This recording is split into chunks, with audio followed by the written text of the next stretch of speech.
So these are the top 10 questions I have about Hinsdale, Illinois real estate. As a casual observer and a former 20-year car salesman, someone who's lived in Clarendon Hills, lived in Western Springs, born in Hinsdale, Illinois, I have a couple questions if you own a home in Hinsdale.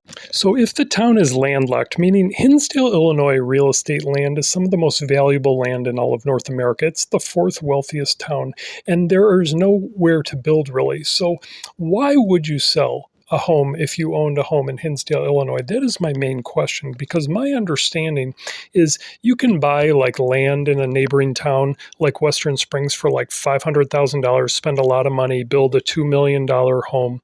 But if it's that valuable, why would you sell it in the first place? That's what I want to know. Is everybody knows that real estate is so valuable right now, and with rent prices high, why would you not hold on to it? That is my biggest question. So maybe if you own a home in Hinsdale, I drive through some of the wealthiest streets in Hinsdale, Illinois on a daily basis, and I've worked downtown. I used to work actually at the Hinsdale Gap in college. So if you want to know like how old school and how long I've known this area, I've known this town since the 70s. My parents have owned homes all around this area, and I know it's an old money suburb that has a lot of new money culture coming in.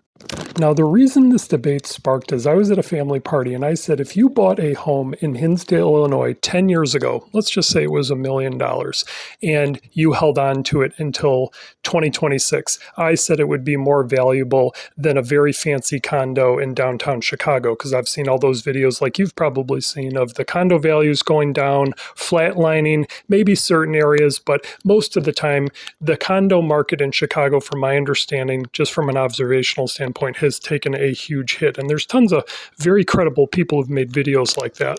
So just a disclaimer, one of the people at the party had owned a condo in Chicago. The other person was a real estate agent from LaGrange. And they both, to be honest with you, sort of lost their mind on me. They basically said buying a condo in Chicago is just as good of an investment. And I sort of Googled it when I got home from the party because I was wondering why I got such a strong reaction. Now, homes in Hinsdale, Illinois, if you had bought $1 million home in 2016, it's up 30 to 50% most likely. In Chicago, there's some areas that have either flatlined or lost money. Now, there's some exceptions, like Lincoln Park, Lakeview, if you have a nice, two-story townhouse.